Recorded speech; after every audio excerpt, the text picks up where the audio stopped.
So when I left, I lost my identity. Yeah, I got earlier, I never had to go back to the place that was causing me trauma. But what do I do now?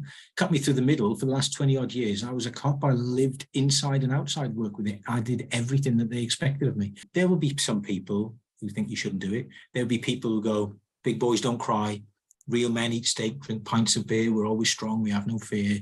Emotions are weakness, all of those kind of things. I used to buy into it. It's a choice, isn't it?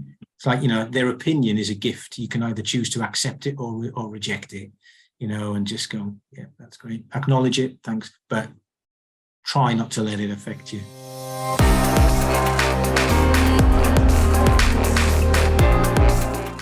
Gareth, thanks so much for joining us on the Blue Dot Livers podcast. It's fantastic to have you here. And obviously we've been chatting for a little while. We're trying to put this in for a little while as well. So I really appreciate your time, mate. Thank you very much. It's very much appreciated. Thank you for inviting me.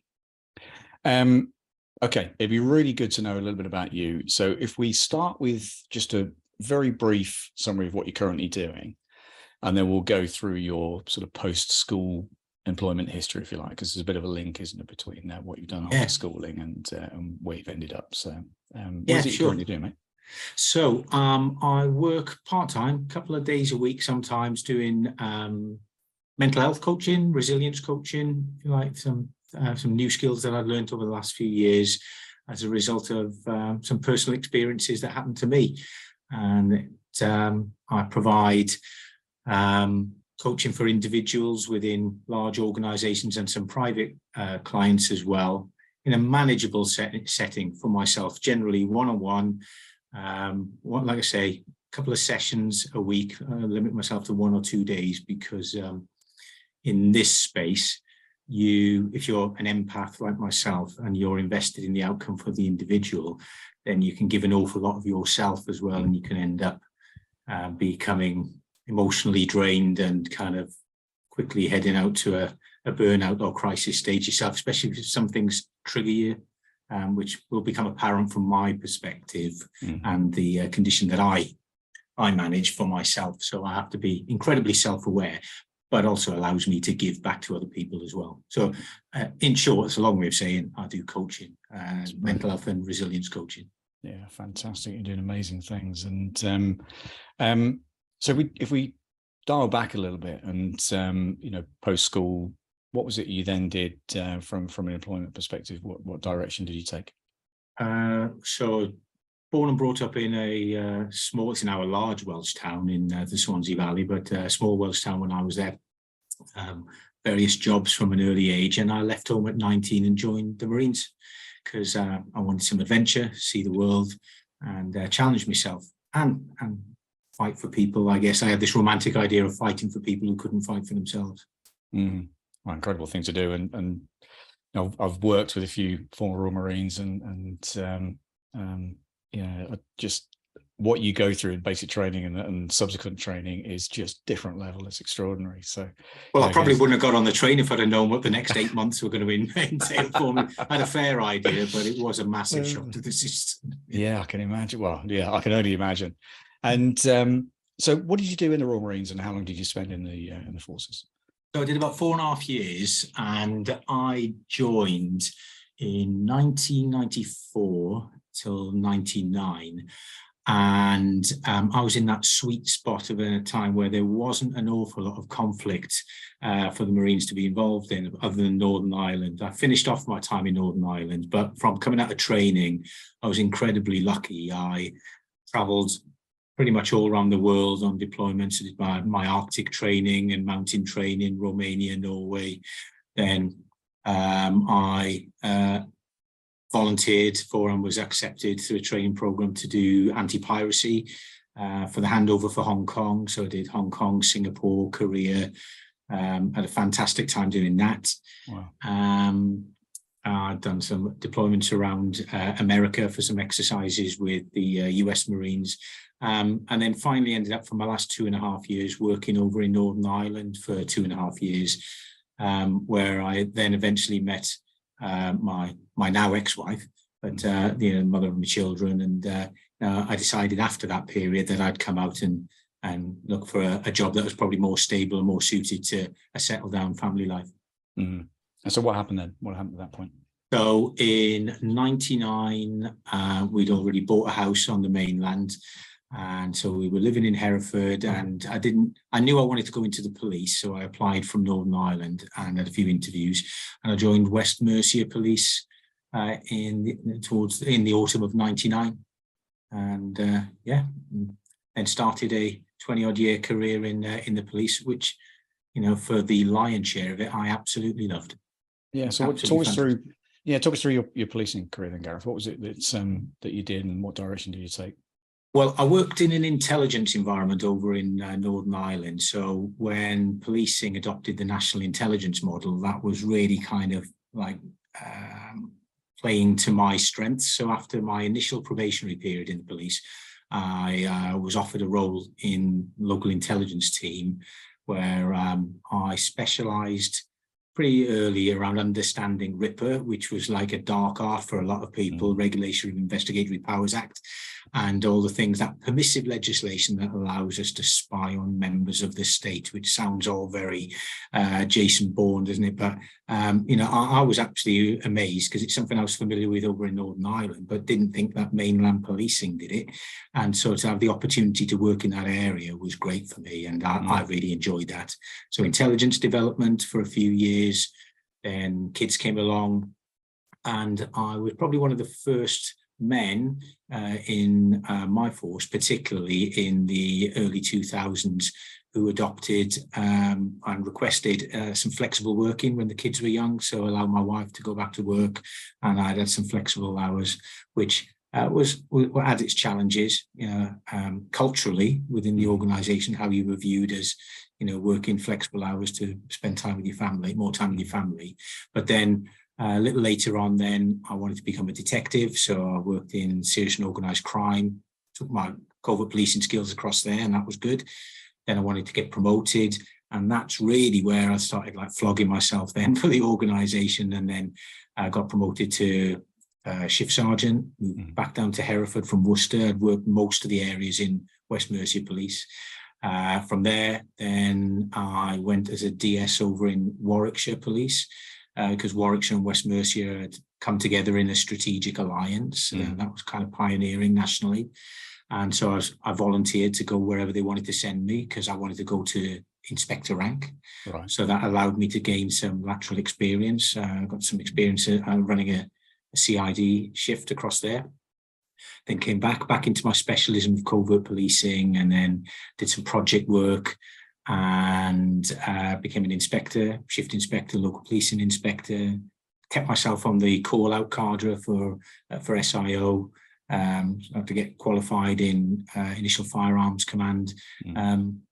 And that's when my health problems started then in the probably in 2016, 17. And then eventually, and sadly, kind of fought the good fight, but eventually had to succumb to the fact that my mental health wasn't going to improve while I was still having the emotional and mental health triggers that I had in policing, and I left in summer of 2020. Are you okay talking about how it started to manifest itself in terms of what you were feeling, and obviously you talked about triggers as well, but obviously you spent nearly 5 years in the Royal Marines. You then got into policing. You've done a whole range of roles across policing, and some difficult roles as well, obviously that intel side of things. Really difficult, challenging areas. You've then obviously gone to manage teams, manage people as well. So, what was it that was starting to cause, the mental health challenges and some of the triggers that you talk about, and how did it manifest itself? So I guess really from when I left the Marines and joined the police, I always had this belief. The Marines taught me that my mind and my body could undergo an awful lot of pressure and still be able to operate effectively in operational environments. And I adopted this belief that I needed very little sleep. I think that's how it probably started. In hindsight, I can recognize the importance of sleep now that I'm nearly a 50-year-old man, but as a 19-year-old soldier and a police officer in his mid-20s, I thought I can operate in very little sleep and still make sound decisions, and I had an evidence base for that. I experienced most of what most operational cops and people who are operational in the NHS or the fire service, your injured bodies, your dead bodies, your traumatic crime scenes, etc. All of those. I remember taking a piece of advice, and it seemed sensible at the time. Put it in a box, don't show any emotion, you become desensitized. And so I kept telling myself that. And perversely, it wasn't any of those traumatic crime related or incident related experiences that affected me. It was in 2014, I'm going to rely on my memory and my notes in front of me now, but 2014, I'd come back from Warwickshire Police and I was working in a blended department. The Warwickshire and West Mercia were, I think they used the phrase harmonising policies and procedures, and I'd uncovered some practices which at best were misguided for a number of years, at worst were corrupt. And I called it out. And the unique situation I found myself in, I was answerable to a superintendent because the chief inspector, who I should have been answering to, just wasn't available. So the superintendent took a very dim view of me calling his baby ugly. The job that I'd discovered this malpractice in had the disclosure of it needed to be disclosed to 2 chief constables at that time and the office of the surveillance commissioners. I can't go into the detail because it's still part of an ongoing legal issue, but I was very firmly told to get back in my box, with lots of effing and jeffing in behind closed doors, with the superintendent telling me that no sergeant's going to tell him how to run his ship. Especially as I guess in hindsight, what I know now is that would have caused tremendous professional embarrassment for that person, because quite a number of people went to prison on the back of the operation that intelligence was feeding into. And it remains to be seen the impact of that non-disclosure. But for me, that was the first time I felt there were people in the organisation quite high up who would do some extreme things in order to protect their own reputations, reputation coming before doing the right thing. And we know, the press dine out on stories like that. And it's easy to think that that is commonplace. And it's not. These people are the exception to the rule, but unfortunately, good news stories about policing very rarely make the broadsheets or make the national news, do they? There's hundreds of thousands of great examples of police work that go on every day that go unnoticed. And the large majority of the public who call on the police, they recognise it. But for me, that was the first indication that I felt I needed to protect myself. Certainly from this individual, because I was responsible for doing the root and branch review of this harmonisation of the force policies. So it left a bitter taste in my mouth, but I felt it necessary, having left that superintendent's office, that I started to keep a record on the force system of my interactions with this person, because I felt I needed to. I laugh at it now, but I named this file Llama Look After My Arse, because I felt this person was going to end up pulling people down with him, which eventually he did. He eventually lost his job spectacularly a number of years later, but not before he put me to the sword at every opportunity. I think he just saw me as disloyal. And there were many, many examples, bullying, some callous treatment of people who I was responsible for. He was my second line manager, so shouldn't have been any direct line management responsibility for my actions and supervision, but made my life very difficult and difficult for some of the people who I was supporting, some of which who had some significant mental health challenges as a result of, the trauma that they'd experienced in the job. Wow. So, I tried to put a ring of steel around them and then was punished as a result. But I want to be really clear, my experience. I could talk a lot, all this podcast about my experience. it doesn't serve any purpose other than it could help me get some stuff off my chest. But, you know, I'm going to write a book for that probably, or have my day in court maybe in future. But for me, this is the lessons I've learned from this, which we'll talk about, around being proactive, around your own mental health, and, you know, really, really thinking hard about whether you can realistically rely on a large organization to be proactively looking out for your own mental well-being. It's too big an organization, and almost like it's an abstract concept that an organization on the whole can look after an individual's mental health. Mm-hmm. Yeah, we'll certainly go into that. But I'll be really interested to understand, you know, the signs and symptoms and what you started to see, so that if people are listening and they recognize, you know, some behaviors and signs and symptoms in themselves. But I just want to say as well, isn't it? And I'm sure we've, you know, many of us have come across it in some form or other, and I certainly came across it, not so much in policing, but actually outside of policing, where one person can cause so much damage. Oh God! And it never seems to be dealt with. It doesn't matter whether it's reported or whether it's fed, you know, you're fed to someone more senior, or it's extraordinary how people can stay in positions as long as they do, regardless of some of the behaviors that are so obvious for everyone to see and have to manage. But it's far easier to shift you and cause you some grief, the person who's calling it out, than it is for the person who's actually responsible for causing the damage in the first place. And I've seen this time and time again. Oh, it's horrible. It's horrible when you're on the receiving end. I never, ever expected to be on the receiving end, Andy. Mm-hmm. And when I initially called it out, so it was a few years later, and I did the right thing. I went through him to start with, and then a number of years I was moved. And then just by poor luck on my behalf, each role that I went into, he ended up being my boss. And so took opportunities publicly, privately. I mean, what's the word I'm looking for? The gaslighting that used to go on in emails. And, you know, when I used to personally challenge, you know, closed door and say, boss, have I done something to upset you? We know it's all in your own head and all that. But, you know, the weight of evidence was definitely, you know, in my favor. But unfortunately, when I did I became a whistleblower with a government department and about this person's actions. And I went to my own PSD, and I was told by a chief inspector from PSD, well, what do you think is going to happen to him, Gareth? He's a superintendent and you're a sergeant. You know, like he might get like an informal conversation, but you've got another, you know, at that time, 16 years left to do. He'll make your life a misery. Well, he did that.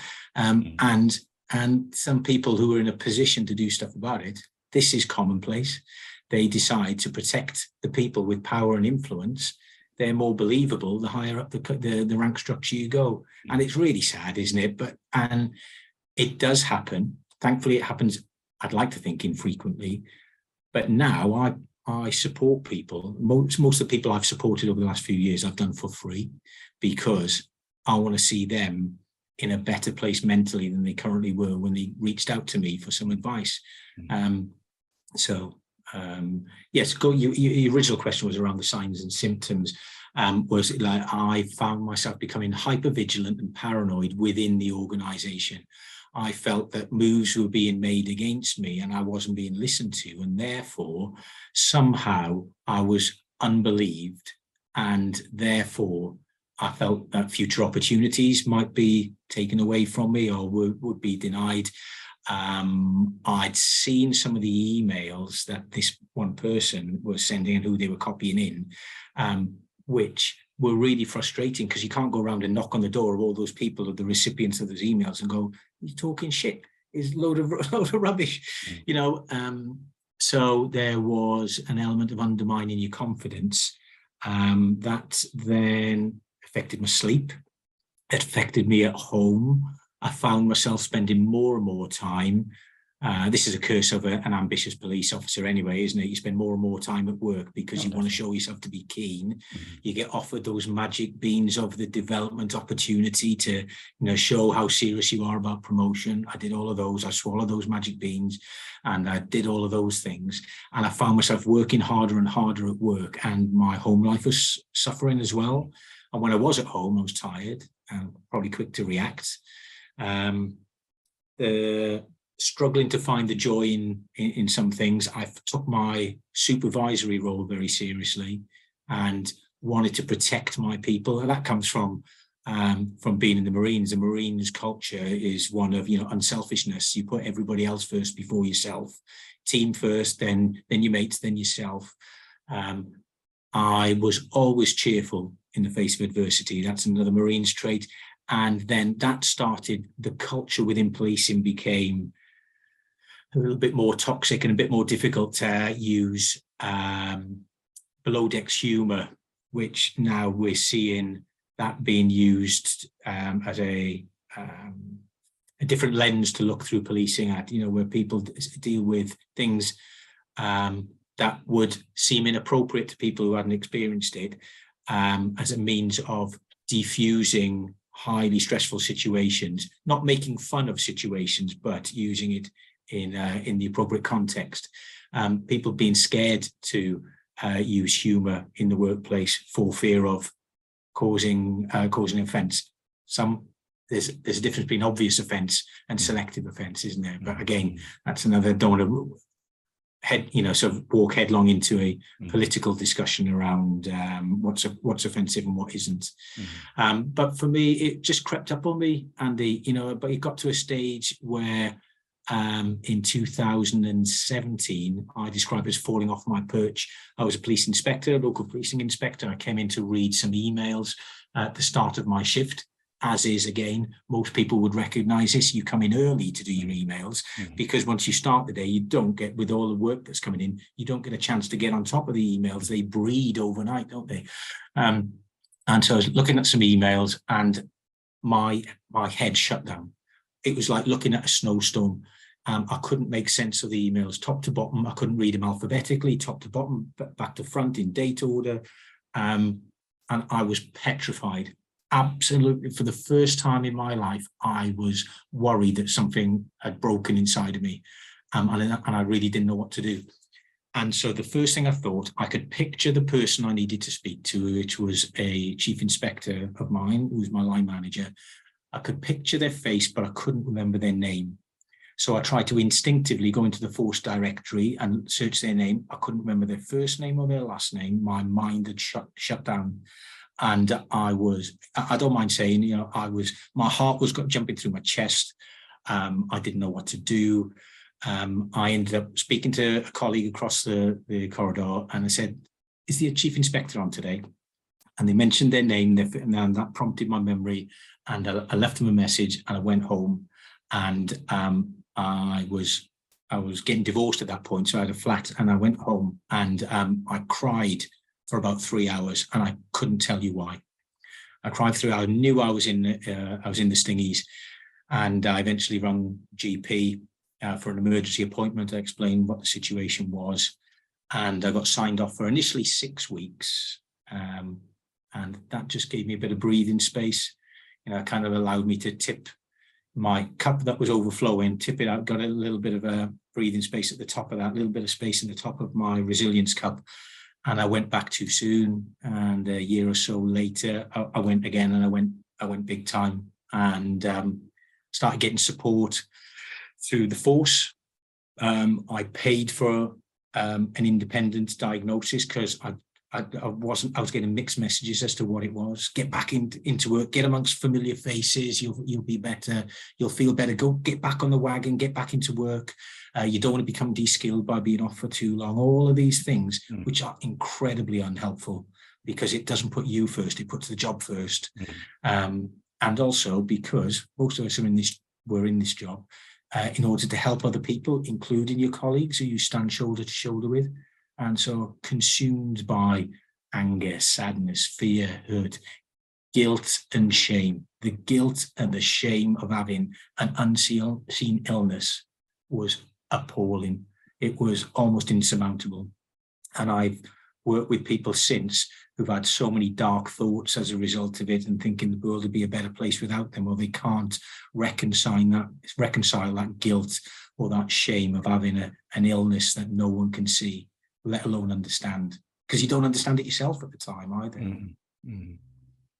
And again, I know I keep sort of talking about the signs and symptoms, but I want people to be able to listen to this and recognize the precursors almost. So you said that, the second one was big time. But again, what was different in terms of, like I said, I'm trying to protect people to some extent, to let them realize that, some of these signs and symptoms are actually precursors to something bigger happening, if that's okay. Okay, so if you're doesn't have to be a line manager, you can be a colleague, it can be a friend, it can be in the workplace, it can be at home. So looking out for the changes in behavior, which can be stress related. I can't diagnose, but I can actually recognize the signs and symptoms and only speak from my own experience. So it's a mood swings, most definitely. Tearful and overly emotional, finding excuses to leave a group of people because they've been triggered by something. Depressive, low mood, low self-confidence, people not engaging in or making excuses not to get involved in group events outside of work, the shift do's, the shift catch-ups, going for a pizza, going for some food. One of the things that my now wife describes when I was at my worst was not being present in the moment. So in group conversations with people, I'd find myself zoning out and my mind would be so hyperactive, thinking about the things that were my trauma triggers, which were workplace related. I couldn't concentrate for anything more than a couple of minutes. Task focused, one task, one focus. Anything else, I'd be like a dog in a playground. I'd be distracted by something else. Avoidance of doing the things that you should do. So if you've got a colleague, that they've got a time critical piece of work and they'll do anything but do that piece of work. It's not because they're lazy necessarily, possibly because they've got something else going on. Mine was an inability then after that email incident. My ability to deal with complexity was shattered. My self-confidence had gone and I couldn't, bear in mind, I was, an on-call SIO. I was, by my, without blowing my own trumpet, I knew Ripper inside out and upside down. I could recall pieces of legislation and situations that would allow that legislation to be used effectively.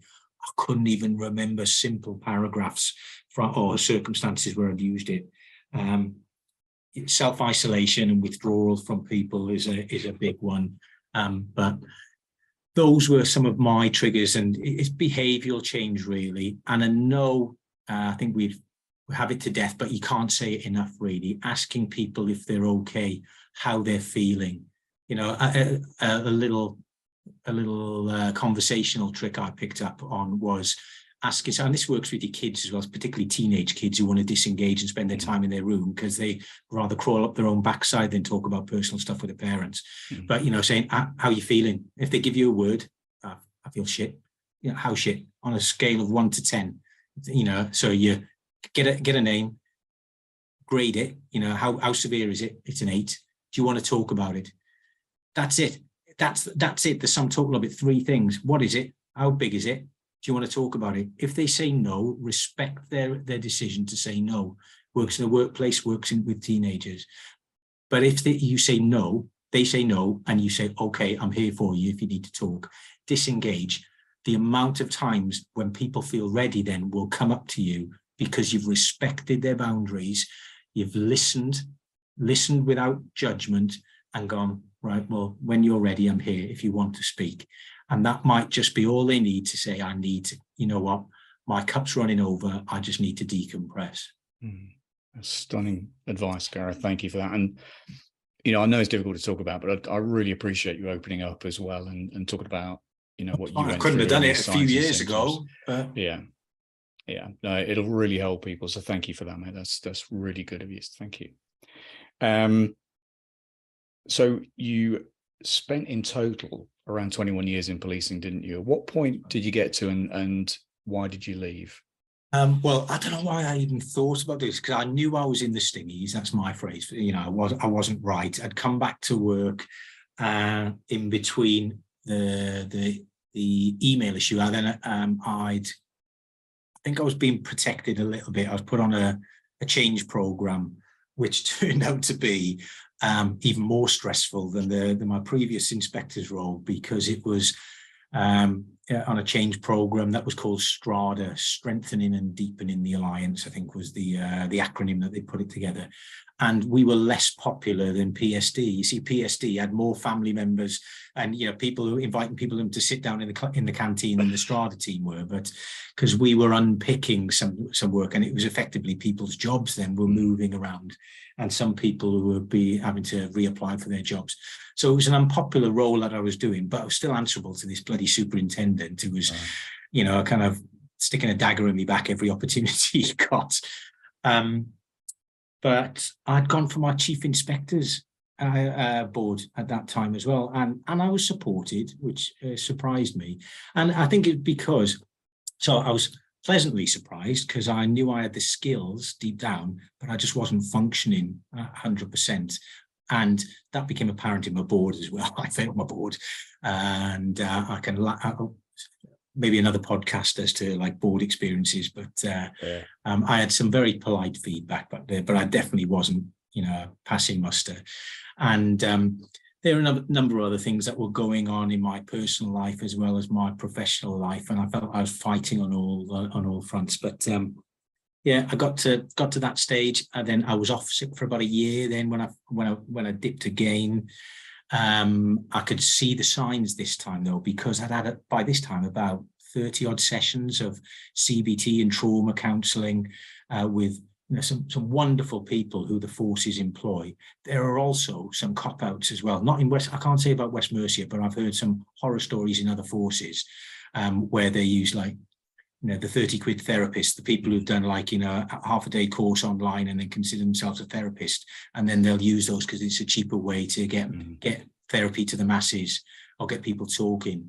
I'm not really sure how effective that is. I got loads from the therapy that I got, helped me understand what was happening with me, not necessarily dealing with the root cause as much, but definitely helped me understand why my brain was reacting the way that it was to the traumas, and why my then behaviour was acting out in a certain way, as well as because what you think about, you know, affects your emotions, and your emotions affect your behaviour, etc. And so which point you got to what you say you took about a year off, and then what was the actual point of leaving, and what process did you go through? I became fearful, you know, I fearful of what the organisation would end up doing to me, because I was still prepared to speak out. During this period, I'd become, as I mentioned, becoming a whistleblower. I had to meet government officials from down in the office of the surveillance commissioners down in London. I had to provide, and I didn't want anonymity. Whistleblowers can get anonymity. I didn't want anonymity. I wanted to stand in a court of law, if necessary, in front of those people and say, you did wrong, and you're having people over. And it's still my intention to do that now. This legal process still ongoing, which I hope to have my day in court, but it'd be inappropriate to kind of divulge any more of that today. But for me, during that period of supposed rest and recuperation, I wasn't feeling rested or recuperated. I was seeking additional support. I got a diagnosis of complex PTSD and generalized anxiety disorder. So I'd got a label on it. So it wasn't something that was abstract, and people, you know, I was taking different people's advices. You know, most people nowadays, you don't get to see the same GP each time you go in. And sometimes I was lucky that I would see the same GP and they understood it. They signed me off. And eventually the force, we had a strategy meeting, for want of a better word, a case conference. There we are. We had a case conference with HR, occupational health, and my line management, and we started the early ill health retirement process, because the professional prognosis was I wasn't going to get better while all my traumas were still ongoing in the workplace. It wasn't just the individual who'd caused the issues to start with. Now it was for me, the organisational betrayal, the covering over the cracks, the refusal to take action, the selective examination of evidence that I gave, evidence that would suit someone else's narrative, not mine, not an objective investigation. So everything that I thought policing to be fair, impartial, objectivity in leadership as well as command. A lot of that was absent, and for me, it was the destruction of my belief system in this organization that was damaging me. So there was no coming back from it, really, was the professional diagnosis. And so it was early ill health was applied for, and within about 4 or 5 months, in fact, no, 6 months after that, after applying for it, I was finally let go, whilst there were some external investigations going on regarding the conduct of some people, which bizarrely, which compounded the issue after I'd left.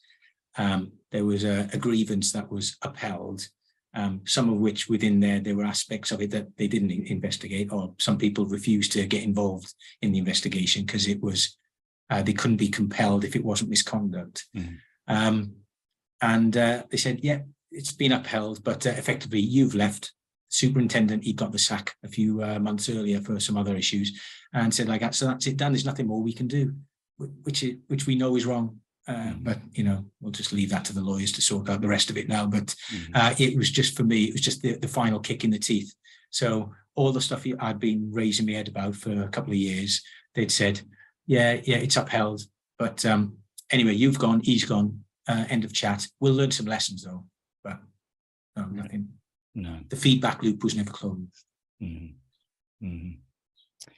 It's heartbreaking. It's such a shame because obviously, having been through your service in the Royal Marines and joining policing for all the right reasons, and we'll go into this in a bit more detail a bit later on, because obviously about how people can access information. But you were invited to give a presentation, weren't you, about your experiences? Could you just talk us through that briefly? Yeah. So there's an important part of that. So when I left, I'd lost my identity. I'd been. We were going to come on to that. So I was proper lost. Yeah, I got earlier. I never had to go back to the place that was causing me trauma. But what do I do now? Cut me through the middle for the last 20 odd years. I was a cop. I lived inside and outside work with it. I did everything that they expected of me. So Dawn and I, Dawn's my wife. We were boyfriend and girlfriend then, but she's always been into personal development, and she's a business coach, and she took me to an event that introduced me to NLP, neuro-linguistic programming, which is, in short, if I was to paraphrase it, it's about rechipping and rewiring the way you think, behave, and your emotions. And it was really, really good for me to help me understand why why these things were happening to me, why I was thinking the way I was, and gave me a route to think differently and manage my PTSD and my anxiety. So I became a student of it, a client of NLP, and then I became a practitioner. I thought this might be my opportunity to help other people.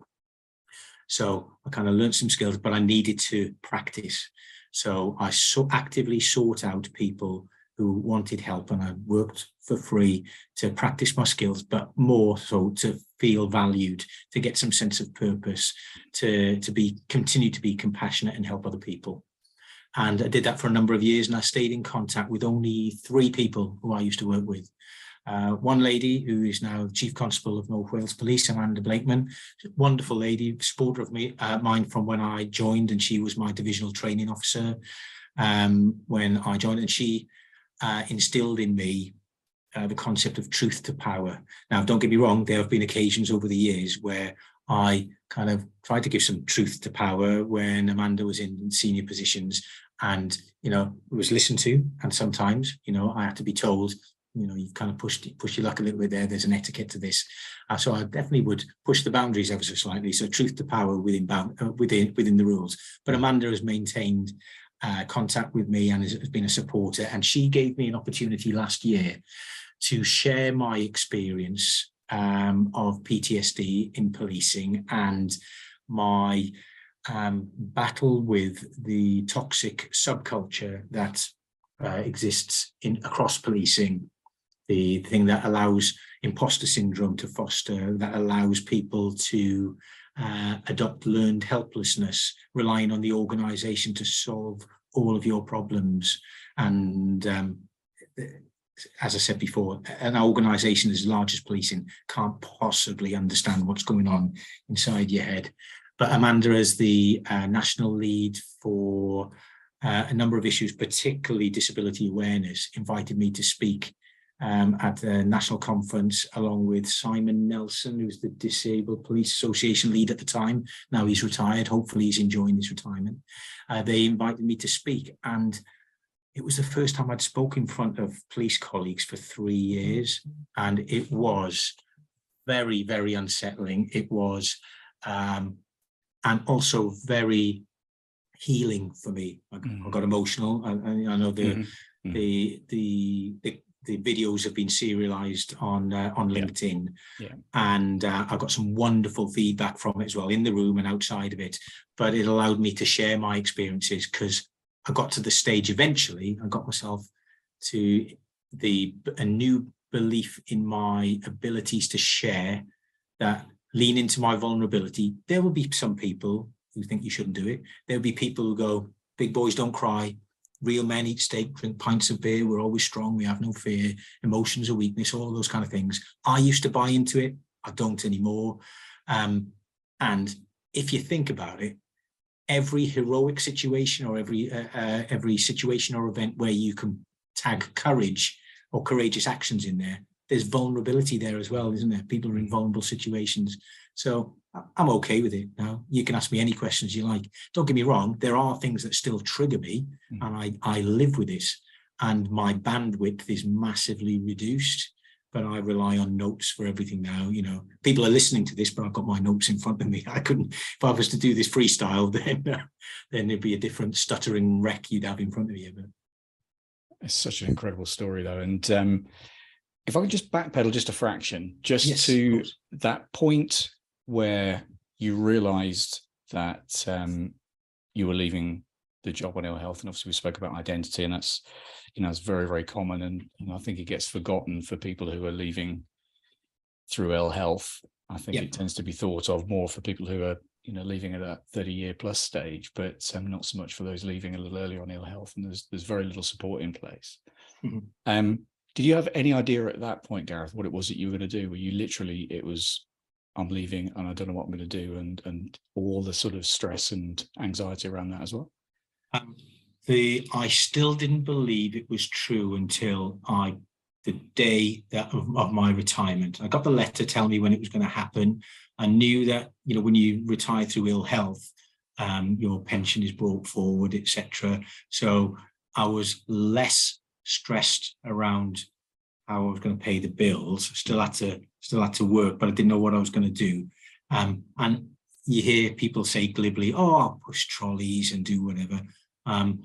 I didn't know how I would react to being in a workplace and being around other people. So I was really, really scared about that. So the anxiety about the workplace didn't really go away.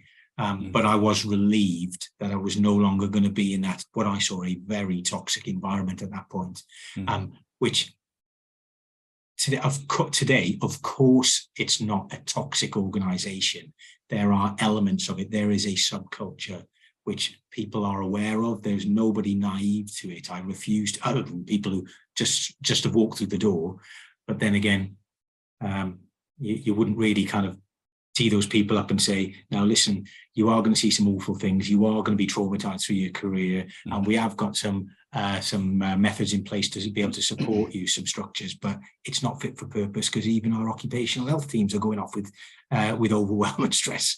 You know, so you're going to have to look outside. Most people would run a mile, wouldn't they? But, you know, they're people join the job because they're public spirited, want to make a difference.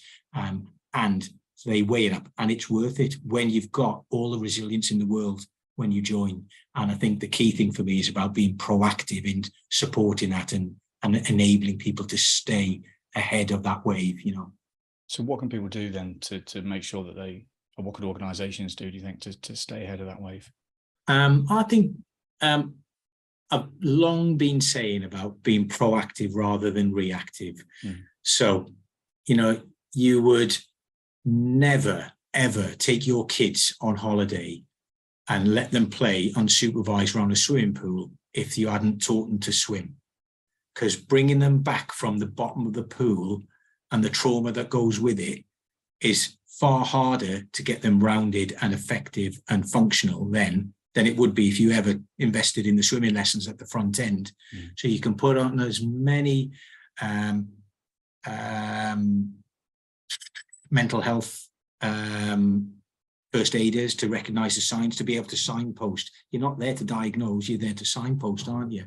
However, if you've got some outside people in to proactively give people the skills to understand, recognize the signs and symptoms of stress, we all know about the 4 pillars of, positive mental health: good sleep, good nutrition, hydration, and exercise. The job doesn't always lend itself to that. To good nutrition, particularly the amount of vending machines that are around there, there's closing canteens, sports facilities have been reduced or sold. Water's available in the taps, of course there is, but and getting sleep is easier said than done sometimes. But there are plenty of proactive programs and plenty of organizations who can come in and provide that. We do it, as Oxygen Coaching Company. We now do that for large companies who are partners of policing. And we've done a lot of work trying to get police officers, the police forces, to adopt some of our proactive programs, even to test it and measure it. We've got measuring tools that stand up to academic scrutiny.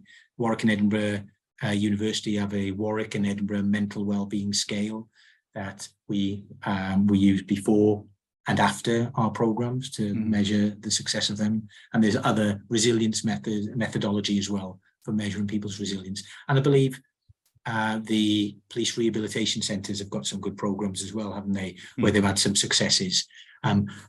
Those are reactive programs, aren't they? The people who are already broken, who are then not at work. And then because they paid into the system, into the scheme, then they're able to go and get that additional support to get them back up to par and get them back into work. Hopefully more self-aware as well, and pass on, what they've learned from their own experiences. So what can people do then, Gareth, to be more proactive with regards to supporting their own mental health? This is the world according to Gareth now, not according to anything else. There's accept that you can't rely on the organisation. That it's unfair to expect the organisation to cure your ills. If there's something that you've experienced that has affected you, then talk to people, flag it up. Now, I know that's easier said than done, because organisationally, if you flag up that there's an issue, then they've got to do, your line manager's got to do something about it. Certainly got to make a note.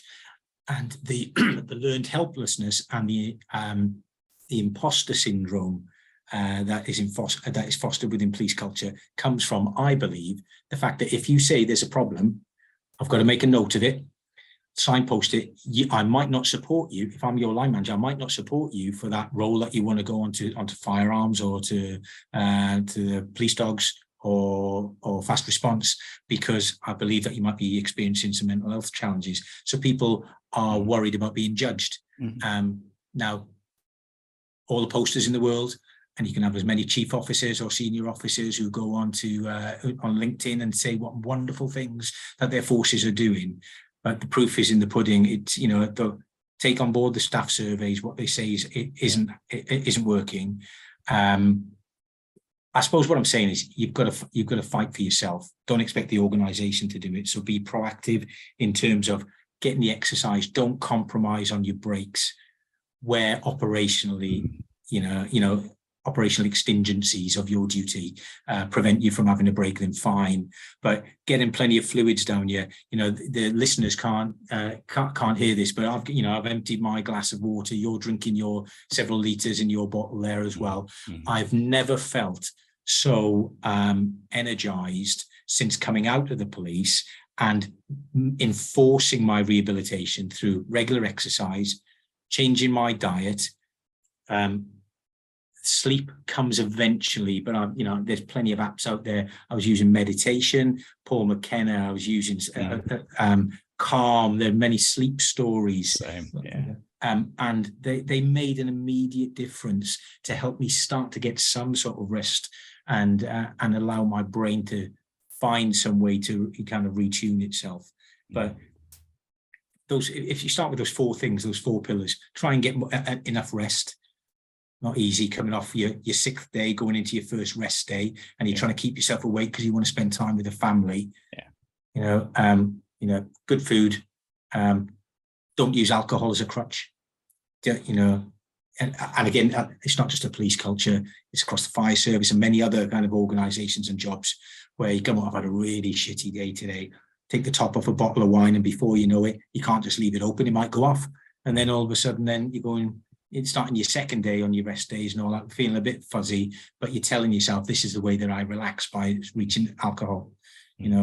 Kind of just be aware of some of those things. And another thing that helped me as well, think in ink, writing down my thoughts in a journal. It's not like the secret diary of Adrian Mole. This is around any thoughts, doodles or whatever, any feelings or emotions, put them down on a piece of paper. And it's be very interesting. You put a date on it, and 6 months later, you look back and you can see patterns of behavior that come from triggers in the workplace or at home. Might even identify that the job might not even be for you, and it might help you with your decision making. Not just the job though, things outside of the job as well. Be kind to yourself as well. That's the other thing. Be kind to yourself. But negative self-talk. I'm not good enough. I won't go for promotion, or I won't stand up to this person because I'm worried of the repercussions. I'm not good enough in some way. So, judging yourself. You would never allow your kids to talk about themselves in that way, but we allow ourselves to talk about ourselves in a negative way. Reject the self-talk. Yeah, absolutely. And surround yourself with positive people. That's what I do with these podcasts, mate. That's exactly right. I love it. I love spending time with amazing people. But people, surround yourself with people. It's easier said than done, isn't it? On a shift, you've always got someone on the shift, or a couple of people on the shift who are the naysayers who bring people down. But it's a choice, isn't it? It's like, their opinion is a gift. You can either choose to accept it or reject it, and just go, yeah, that's great. Acknowledge it, thanks, but try not to let it affect you. Yeah. Oxygen Coaching Company. Let's talk through how long it took to set that up in terms of when you felt ready and right, and similar to me actually, and I still do, obviously same as you, but you do stuff for free because you want to do the right thing by people as well, and but you do get to a point where you think, actually, I need to do a bit more with this because I just can't do it on this sort of scale, and you need to broaden. So how did Oxygen Coaching Company come about? So Dawn, my wife, is already a coach. She was a coach in her own right, and I wanted to do something, set something up on a formal footing to help find my new identity, my new purpose, really. So we hit on the idea of setting up a coaching company with 2 arms. Dawn would do business coaching, predominantly for women in business. So Dawn's very strong on female empowerment. And me I only wanted to work with, to start with, men in policing who were struggling with their mental health. So we decided to come up with a name, and we thought of the airplane analogy. If the oxygen masks come down and the cabin pressure drops, then fit your own mask before anybody else's. And that was where oxygen came from. So we set up the company, set up a website. Originally, I wanted to do retreats for men's mental health retreats. And then COVID came along, so that put a scupper on that. There was no organized events going on. And then everybody was moving around on Zoom and on Teams. So that gave me the opportunity to from a social distance and within my comfort zone of my dining room and my office then to in the house to coach people who I was invested in their recovery and recuperation and build up their resilience. And it got me a chance twofold, an opportunity to test the new skills that I'd learned, and the feedback I got was great, and I got to help people, which made me feel good and made them feel good, and so ticked along doing that through COVID, again at my own pace, because I doubt I could do a 40-hour week again, let alone a 60, 70-hour week that you used to do when you're a DS or a DI. And I have to look after my own mental health as well, because I can't slip down that path again. I recognize the signs and I see them now, because one, they were pointed out to me, not in a judging way, but by clinical professionals. Because when you examine yourself in that way, you recognize, right, that's part of the condition, part of the illness, as opposed to it's part of my character. I'm not a moody bastard all the time, or I'm not, obnoxious or just ignoring what people are saying. As soon as I recognize the signs, I can do something to course correct. But I'd much rather, if I could turn back time, go back and have a chat with my younger self and say, yeah, this is what's heading down the line for you. If you don't, non-negotiable, take your time off, take your rest, take your time for you, treat yourself kindly, eat well, sleep well, exercise more, get plenty of fluids down you. But Oxygen allowed me then, I said I only wanted to work with men, and I've had more female clients than I have male clients.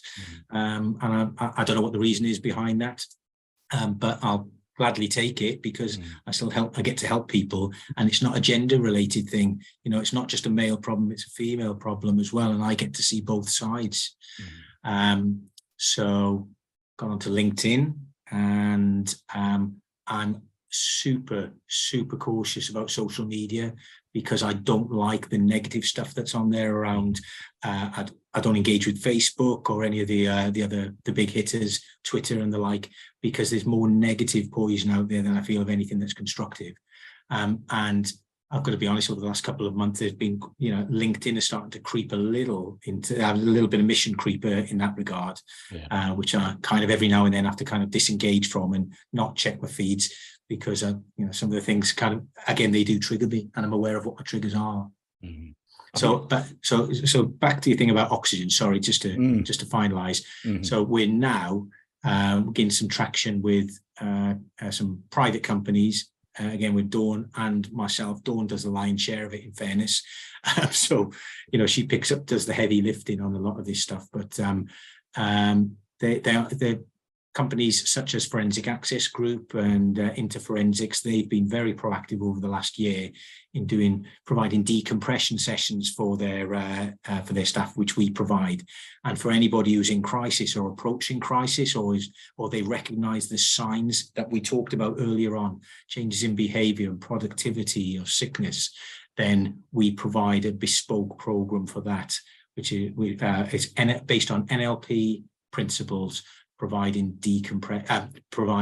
breakthrough coaching for the one problem that they really want to overcome, whether it's limiting self-belief, lack of confidence, low mood, depression, anxiety, a whole array of things that we can coach and support with.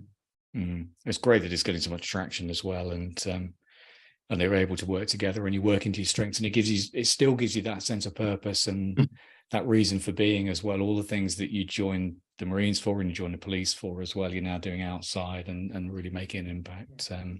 What I love as well, Gareth, is you've got boundaries for yourself as well, haven't you, in terms of working and when you work, when you don't work, those sort of things. And I think I struggle a little bit with that, and I do need to be more proactive in terms of setting better boundaries. And we spoke early doors, didn't we, about the sort of the couple of days on, and I think that's a fantastic thing to do, to be able to set those boundaries, because you recognize now the triggers and some of the challenges that might come, and like I said, with social media as well, and you're able to just put those boundaries around it, go, no, these are the non-negotiables. I think that's fantastic. It's really silly as well. It's not silly, it's actually makes perfect sense. We've all got smartphones. Every one of those, we never use those smartphones to their full potential. And one of the biggest changes to my life after policing was when Dawn encouraged me to use my calendar for any events, future. I can't rely on my memory. My memory's appalling, Andy, honestly now.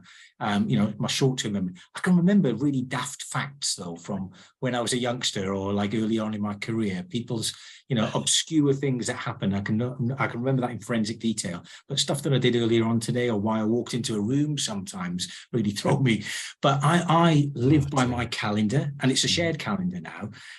So Dawn will put things in for me, and if things that we're doing as a family, etc., they're all in there. So before, I would have to have relied on my memory. If you said, right, you fancy going out next Wednesday, a group of us are going out, we're going to go bowling or whatever it would be, I might just go, yeah, that sounds a great idea. But with no comprehension of what I've got planned for that day or the day after. Whereas now, I know it sounds really, really simple, but how many people actually use their calendar? If you do, then great. But I never did. I relied on my calendar at work. And because I spend an awful lot of time at work, that was all right for me. Sometimes I put my personal commitments in there, holidays and the like, the important ones.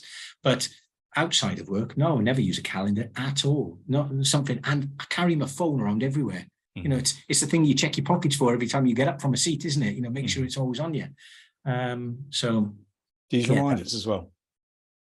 Oh God, yeah, absolutely. Yeah, 15 minutes before. You know, a good Marine is always 5 minutes early. You know, I'm 15 minutes and I'm getting my reminder. That's really, really challenging, though, if you're half hour away from where you're meant to be, though. But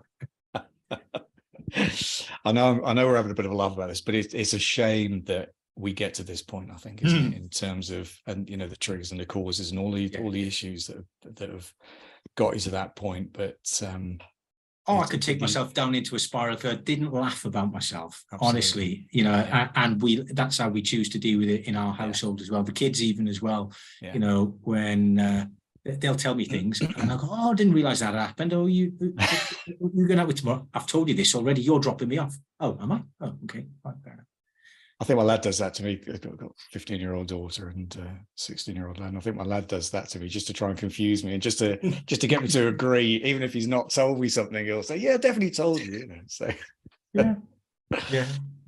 Gareth, thanks so much, mate. It's been hugely inspiring, and I'm so grateful to you for being so open and honest about what happened, and you know, the challenges and how you've gone about you know, creating something so positive as a result of something that was so challenging. And you know, you should be incredibly proud of what you've done and the impact that you're having. So thank you for your time, mate. It's very much. Oh, thank you very much, Andy. And well, I'm sure we'll speak again soon. But thanks ever so much for inviting me on as well and giving me the opportunity.